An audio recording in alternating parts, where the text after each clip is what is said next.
The inspiration they received was for that person, not necessarily for everybody else. What I'm here to challenge you with is a healing technique and a clearing technique that's going to help you with prosperity, abundance, relationships, and everything else. Because all the problems that you experience are not coming from the divine, are not coming from inspiration. It's coming from the programming. It's coming from all the thoughts that are in your head, many of which you didn't even know were there. And the previous conversation we had, the dialogue we had earlier with the other presenter about the mass of the unconscious being 11 miles wide, that is absolutely correct.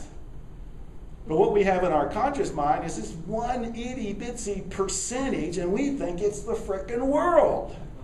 And we are deceived by it. We are sold by it, we buy into that, and what we need to do is erase it. And as we start erasing this, the whiteboard starts to appear again.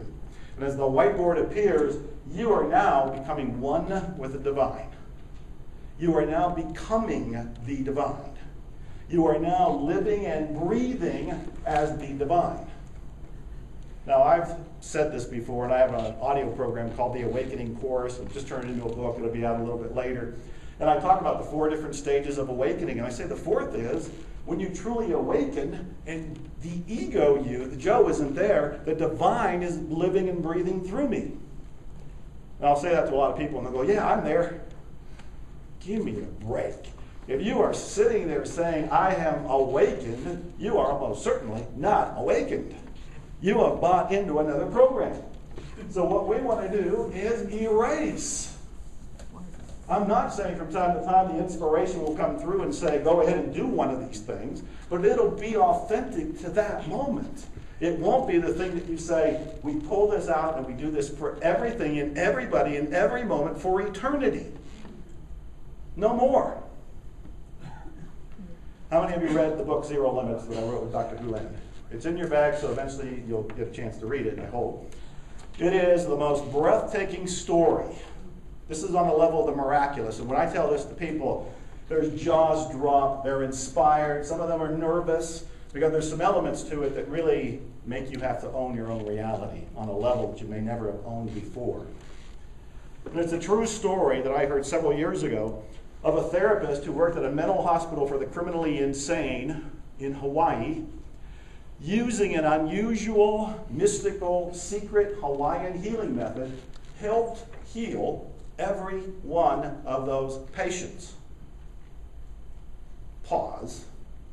Mentally ill, convicted criminals in a mental institution, a mental hospital in Hawaii.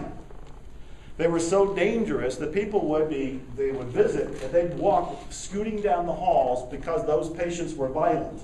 They were either sedated or shackled virtually every day. The turnover, the nurses would quit on a regular basis. They couldn't keep doctors, they couldn't keep therapists. Until one day, this therapist got the job opportunity, and he said, I'll go there, I'll work there, but I have to do my own method. I'm not actually going to do therapy with the patients. Let me see their files, I'll see them over lunch, but I'm not going to see them one-on-one. I'm not going to do traditional therapy with them. They agreed because they were desperate. They were absolutely desperate. So he goes there. He starts doing his little stuff. They think he's a strange bunny, but they let him go about his way. Within a few months, those patients that were shackled and sedated were being unshackled and not needing sedation. A few months after that, they started to be released. They were pronounced as healed. They were freed. Within a year or two, most of the ward was released. Within 4 years, they were all released and the ward was closed.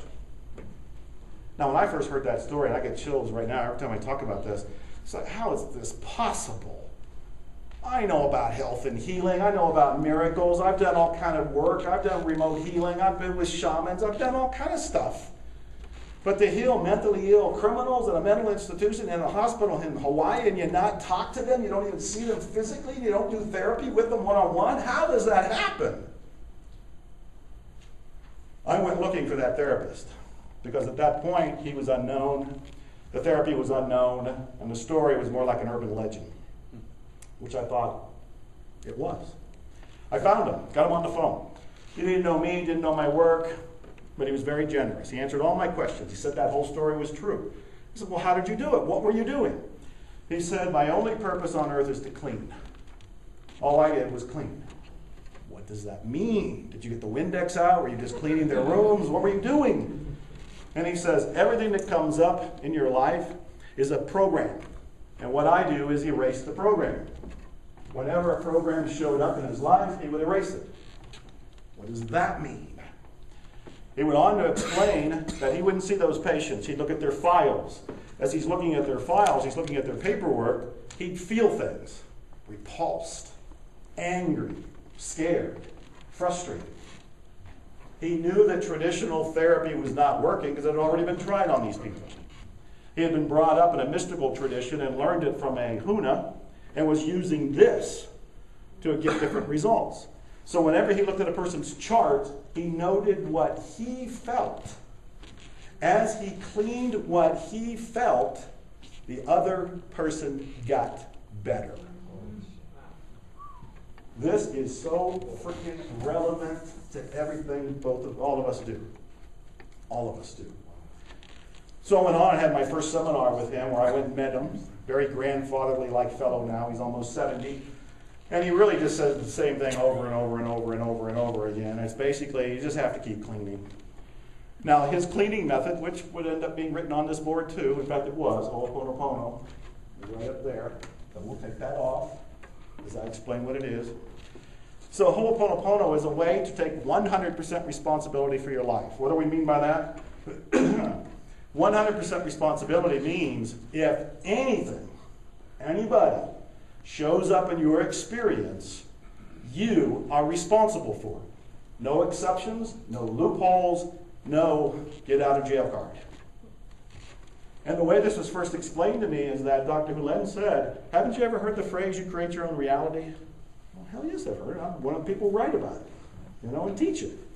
Well, if you create your own reality and a mentally ill criminal shows up in your reality, didn't you help create that reality, that person, that experience? Whoa. That's taking this to a quantum leap level of responsibility I didn't want to go to. And as I've learned, because I've now been promoting the book, and he and I have done several seminars together, most people don't want to go to. But he said it's all about taking 100% responsibility, whatever shows up in his life. He says that some program in him helped pull it into his reality. Now, what do we mean by some program? Those are the thoughts, those are the beliefs. That's that unconscious programming, but it goes deeper and further than what you might have ever thought before. Because Dr. Hulen is talking about you've inherited the programming from your ancestors. He says it goes all the way back to amoeba, that all of those generations and centuries of beliefs, of crimes, of unforgiveness, everything is there. It's in your unconscious. You have it. You have it. There's a famous bodybuilder, Dave Draper, who was the blonde bomber in the 50s movies. He's still around, still in shape, doing great, but he had a heart attack. When he had a heart attack, he told his doctors, how can I have a heart attack? I've been fit my entire life. I am fit now. How can I have a heart attack? Why will I need surgery? Why have I had this happen to me? What did I do wrong? And the doctor said, you didn't do a thing. Your grandparents did. And through the new study of epigenetics, they know that that was inherited into his system. He experienced the programming from them. So this programming is far deeper and more expansive and more powerful than what you think just came in with you when you were born. It isn't from just the birth on when they say those are your formative years. They're definitely your formative years. But you were formed before that. And we have to keep cleaning.